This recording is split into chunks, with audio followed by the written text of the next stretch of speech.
Well, yesterday I spent some time in the planning mode, and this is a photograph of the knee diagram. I don't know if you can see that.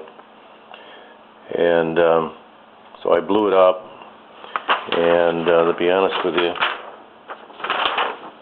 I did a lot of I have some big, large black and white ones, and I really don't like it. So I kind of gave up on putting that design on the knee, and I went back to a casting that I have of a knee. This is a Mary May casting of a leaf that comes pretty close to the size of the knee that I have, and I like it. I like this one a lot better.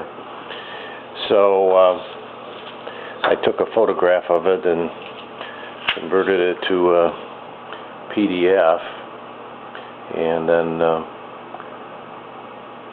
printed it to the appropriate size. So now I'm going to paste this on the knee, or tape it on the knee, and use carbon paper to copy it. So when I get ready to carve the knees, I've got, this is the pattern that I'm going to use. So in the meantime, today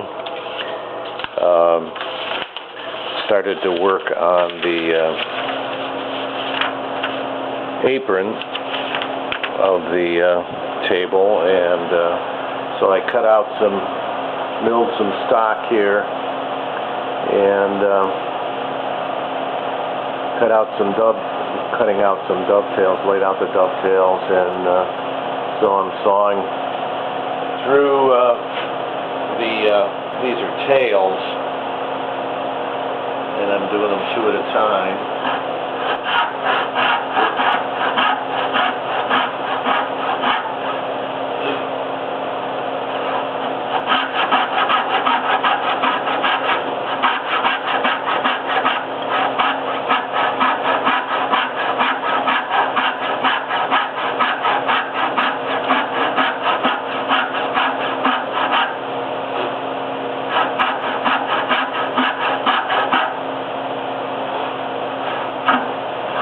Like that one's there.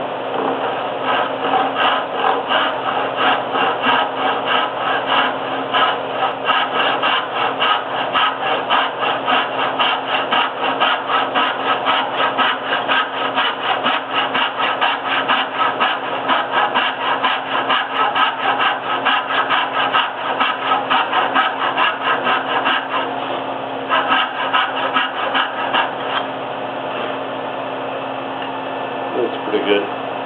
So then you have to chop out in between the tails. So I kind of mark them so I don't go chopping my tails off. So now we got to chop them out. So I'm in the process of making some table buttons that'll hold down the top, and I've got a piece of paper here that I'm going to cut out. It needs to have a 3/8 of an inch by 3/8 of an inch dado here.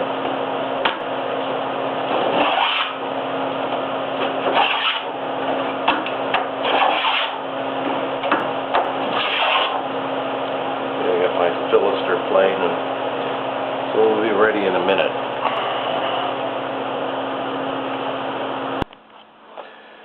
So I made the table frame yesterday. I built some wood. This is 4 inches by 13/16, and I cut the dovetails in it. It didn't make them pretty. They're industrially strong. But they're not seen.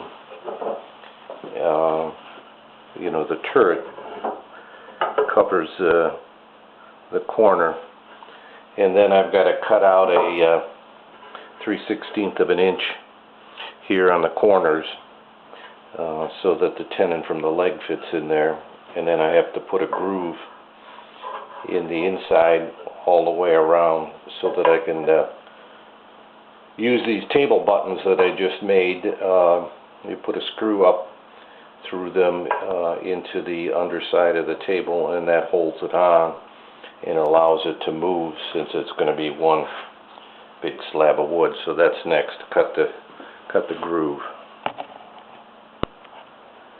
So I got my plow plane here, and it's got 1/4-inch blade in it, and I made a test cut to make sure it's in the right spot. It has to go to about 5/16 of an inch deep for these to work right. So it's just a matter of getting it to the right depth.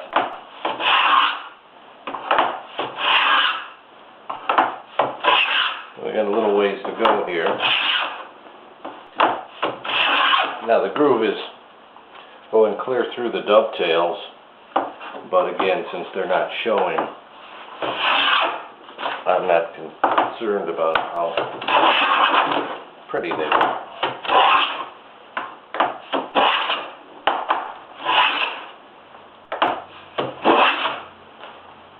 I think we're there. Pretty good. I'll start the second one here.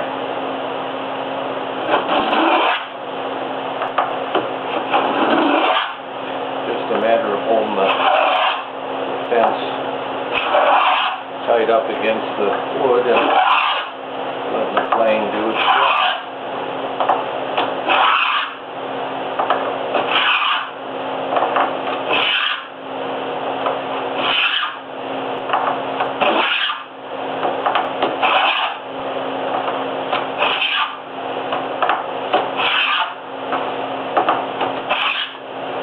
It'll take a little while to get it down to the proper depth.